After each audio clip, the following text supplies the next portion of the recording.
সুপ্রিয় দর্শক, আসসালামু আলাইকুম। নিউজ 24 এর এখনকার আপডেট সংবাদে আপনাদেরকে স্বাগতম। প্রথমেই জানিয়ে দিচ্ছি সংবাদ শিরোনাম। মমতাজের 6 দিনের রিমান্ড, আদালতে তার পক্ষে ছিলেন না কোনো আইনজীবী। ডিসেম্বরের মধ্যে জাতীয় নির্বাচন হওয়া উচিত, যা বললেন সেনাপ্রধান। রাজনৈতিক সরকারের কাছে দ্রুত ক্ষমতা হস্তান্তর প্রয়োজন, কর্মকর্তাদের উদ্দেশ্যে বক্তব্যে সেনাপ্রধান। এনসিপি সরকারের পোষ্য রাজনৈতিক দল, দাবি মাহমুদুর রহমান মান্নার।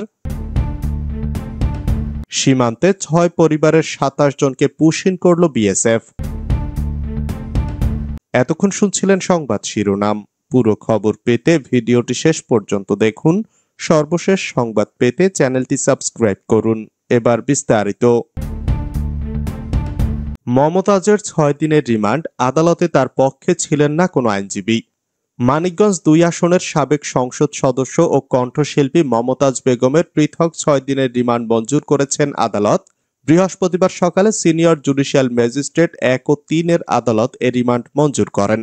এদিকে পুলিশের করা নিরাপত্তা বেষ্টনী উপেক্ষা করে মমতাজের বহনকারী প্রিজন ভ্যান লক্ষ্য করে অসংখ্য ডিম ও জুতা নিক্ষেপ করে উপস্থিত বিএনপি নেতাকর্মী সহ উৎসুক জনতা।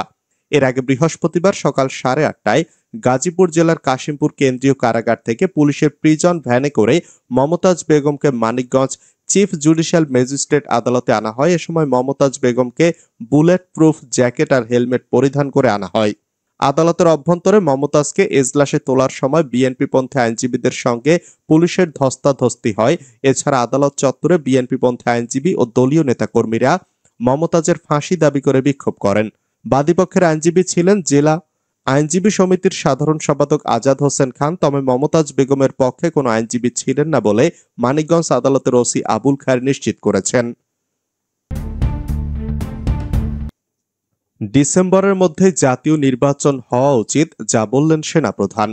আগামী ডিসেম্বরের মধ্যেই জাতীয় নির্বাচন হওয়া উচিত বলে মনে করেন সেনাবাহিনী প্রধান জেনারেল ওয়াকারুজ্জামান। নির্বাচন প্রসঙ্গে তিনি জানিয়েছেন, এ বিষয়ে তার অবস্থান আগের মতোই। দেশের ভবিষ্যৎ পথ নির্ধারণের অধিকার একটি নির্বাচিত সরকারেরই রয়েছে। আজ বুধবার ঢাকা সেনানিবাসের সেনা প্রাঙ্গণে অফিসার্স অ্যাড্রেস সেনাপ্রধান আরও কিছু বিষয় উল্লেখ করেন। ঢাকায় অবস্থানরত সেনাবাহিনীর বিভিন্ন পর্যায়ের কর্মকর্তারা এতে অংশ নেন। অনেক কর্মকর্তা ভার্চুয়ালি যুক্ত হন। অনুষ্ঠানে নির্বাচন ছাড়াও করিডোর, বন্দর সংস্কার সহ সমসাময়িক বিভিন্ন বিষয় উঠে আসে। সেখানে উপস্থিত সেনাবাহিনীর বিভিন্ন পর্যায়ের একাধিক কর্মকর্তার সঙ্গে কথা বলে এ তথ্যগুলো জানা গেছে। করিডোর প্রসঙ্গে সেনাপ্রধান মিয়ানমারের রাখাইন রাজ্যে মানবিক করিডোর সংক্রান্ত আলোচনার বিষয়ে কথা বলেন। এ সংক্রান্ত এক প্রশ্নের জবাবে তিনি বলেন, রাখাইন রাজ্য মানবিক করিডোর বিষয়ে সিদ্ধান্ত একটি নির্বাচিত সরকার থেকেই আসতে হবে এবং তা বৈধ প্রক্রিয়া অনুসরণ করেই হতে হবে। এখানে জাতীয় স্বার্থ দেখতে হবে, যা করার জাতীয় স্বার্থ রক্ষা করেই করতে হবে। যাই করা হোক না কেন, পলিটিক্যাল রাজনৈতিক ঐক্যমত্যের মাধ্যমে সেটা হতে হবে। মব ভায়োলেন্স বা উশৃঙ্খল জনতার সংঘবদ্ধ বিশৃঙ্খলা বা আক্রমণের বিরুদ্ধেও কঠোর বার্তা দিয়েছেন জেনারেল ওয়াকারুজ্জামান। তিনি বলেন, আইন শৃঙ্খলা পরিস্থিতি নিয়ে সেনাবাহিনী এখন আরো কঠোর অবস্থানে যাচ্ছে। সংঘবদ্ধ জনতার নামে বিশৃঙ্খলা বা সহিংসতা আর সহ্য করা হবে না। চট্টগ্রাম বন্দরের নিউ মুরিং কন্টেইনার টার্মিনাল পরিচালনার দায়িত্ব বিদেশিদের হাতে দেওয়া নিয়ে সাম্প্রতিক আলোচনা ও বিতর্কের বিষয়ে কথা বলেছেন সেনাপ্রধান। এ সংক্রান্ত এক প্রশ্নের উত্তরে তিনি বলেন, এখানে স্থানীয় মানুষ ও রাজনৈতিক নেতাদের মতামত প্রয়োজন হবে। রাজনৈতিক সরকারের মাধ্যমে এ ধরনের সিদ্ধান্ত নেওয়া উচিত। সংস্কার প্রসঙ্গে জেনারেল ওয়াকারুজ্জামান বলেন, কি সংস্কার হচ্ছে, কিভাবে হচ্ছে, এ বিষয়ে তার কিছু জানা নেই। এ বিষয়ে তার সঙ্গে কোনো পরামর্শ বা আলোচনা করা হয়নি। রাজনৈতিক সরকারের কাছে দ্রুত ক্ষমতা হস্তান্তর প্রয়োজন। সেনাপ্রধান জেনারেল ওয়াকারুজ্জামান বলেছেন, যথাশীঘ্র সম্ভব একটি গ্রহণযোগ্য নির্বাচনের মাধ্যমে রাজনৈতিক সরকারের কাছে ক্ষমতা হস্তান্তর করা প্রয়োজন। সার্বিকভাবে দেশে একটি অরাজক পরিস্থিতি বিরাজ করছে। বিভিন্ন মহল থেকে সেনাবাহিনী ও সেনাপ্রধানকে টার্গেট করা হচ্ছে। মানবিক করিডোর ও চট্টগ্রাম বন্দর নিয়ে সিদ্ধান্ত নেওয়ার এখতিয়ার বর্তমান সরকারের নেই। সূত্র জানান, সেনাপ্রধান তার বক্তব্যের শুরুতে নিরলসভাবে কাজ করে দেশের প্রতি দায়িত্ব পালনের জন্য সেনাবাহিনীর সব সদস্যকে অভিবাদন জানান। দেশের শান্তি শৃঙ্খলা ও সার্বিক পরিস্থিতি সম্পর্কে তিনি বলেন, সার্বিকভাবে দেশে একটি অরাজক পরিস্থিতি বিরাজ করছে। সময়ের সঙ্গে পরিস্থিতির আরো অবনতি হচ্ছে। আইন শৃঙ্খলা রক্ষাকারী বাহিনী, বেসামরিক প্রশাসন সহ সব সংস্থা ভেঙে পড়েছে এবং পুনর্গঠিত হতে পারছে না। তিনি বলেন, 9 মাস ধরে সেনাপ্রধান হিসাবে অভিভাবকহীন হয়ে রয়েছেন। তিনি এক চাতক পাখির মতো একটি নির্বাচিত রাজনৈতিক সরকারের জন্য রাজনৈতিক নেতাদের দিকে তাকিয়ে আছেন। একটি নির্বাচিত সরকার সেনাবাহিনীর জন্য অভিভাবক হিসেবে দায়িত্ব পালন করবে এবং যার ফলে সার্বিকভাবে দেশের পরিস্থিতি স্থিতিশীল হবে। আগামী ডিসেম্বরের মধ্যে জাতীয় নির্বাচন হওয়া উচিত বলে মনে করেন সেনাবাহিনী প্রধান জেনারেল ওয়াকারুজ্জামান। তিনি জানিয়েছেন, এ বিষয়ে তার অবস্থান আগের মতোই। দেশের ভবিষ্যৎ পথ নির্ধারণের অধিকার একটি নির্বাচিত সরকারেরই রয়েছে।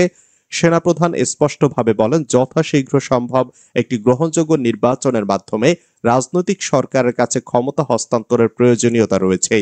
আসন্ন নির্বাচনে সেনাবাহিনীকে সততার সঙ্গে নিরপেক্ষ থেকে যথাযথ দায়িত্ব পালন করার জন্য তিনি নির্দেশনা প্রদান করেন। এনসিপি সরকারের পোষ্য রাজনৈতিক দল, দাবি মাহমুদুর রহমান মান্নার। এনসিপি অন্তর্বর্তী সরকারের পোষ্য রাজনৈতিক দল বলে মন্তব্য করেছেন নাগরিক ঐক্যের সভাপতি মাহমুদুর রহমান মান্না। বুধবার রাজধানীর জাতীয় প্রেস ক্লাবে বিপ্লবী ওয়ার্কার্স পার্টির সাধারণ সম্পাদক সাইফুল হকের ফেসিবাদ, গণ অভ্যুত্থান, বিপ্লব ও সংবিধান বিতর্ক শীর্ষক বইয়ের প্রকাশনা উপলক্ষে আয়োজিত আলোচনা সভায় তিনি কথা বলেন।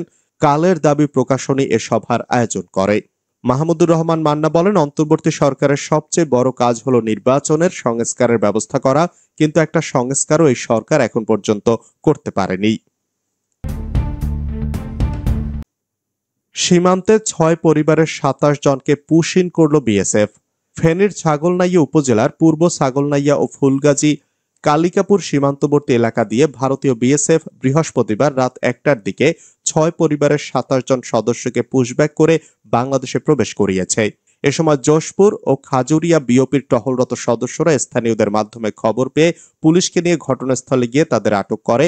তাদের মধ্যে 7 জন পুরুষ, 6 জন মহিলা ও 14 শিশু রয়েছে। তাদের প্রত্যেকেই কুড়িগ্রামের বিভিন্ন এলাকার বাসিন্দা বলে প্রাথমিকভাবে জানা গেছে। তাদের ছাগলনাইয়া ও ফুলগাজী থানায় হস্তান্তর করা হয়েছে। স্থানীয় প্রশাসন প্রয়োজনীয় ব্যবস্থা গ্রহণ করার কাজ চলমান রেখেছে। এ ব্যাপারে ফেনী 4 বিজিবি অধিনায়ক লেফটেন্যান্ট কর্নেল মোহাম্মদ মোশাররফ হোসেন কালের কণ্ঠকে জানান, বৃহস্পতিবার ভোররাতে ভারত থেকে বাংলাদেশে প্রবেশের সময় তাদের আটক করা হয়েছে। নিয়ম অনুযায়ী তাদের থানায় সোপর্দ করা হয়েছে। সাবেক মেজর মান্নানের আবাসন প্রকল্পে ছাত্র যুবদলের হামলা, অনুষ্ঠান পণ্ড। নোয়াখালীর সুবর্ণচরে বিকল্প ধারার সাবেক মহাসচিব ও সাবেক সংসদ সদস্য মেজর আব্দুল মান্নানের বিপণী কেন্দ্র ও আবাসন প্রকল্পের উদ্বোধনী অনুষ্ঠান পণ্ড করে দিয়েছেন ছাত্রদল, যুবদল ও শ্রমিক দলের নেতাকর্মীরা।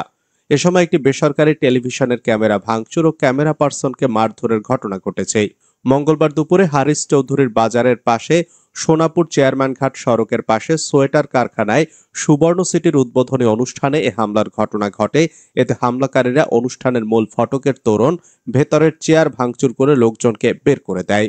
এদিকে হামলার ভিডিও ধারণ করায় চ্যানেল 24 এর নোয়াখালীর ক্যামেরা পার্সন আব্দুর রাজ্জাককে পিটিয়ে আহত করা হয়। হামলাকারীরা এ সময় তাদের কাছ থেকে ভিডিও ক্যামেরা ভাঙচুর ও ছিনিয়ে নেওয়ার চেষ্টা করেন এবং অন্য সাংবাদিকদের সঙ্গে দুর্ব্যবহার করেন। ঘটনার সময় অনুষ্ঠান স্থলের পাশে চরজব্বর থানার একদল পুলিশ থাকলেও তারা হামলাকারীদের নিবৃত্ত করতে কোনো পদক্ষেপ না নেওয়ার অভিযোগ উঠেছে।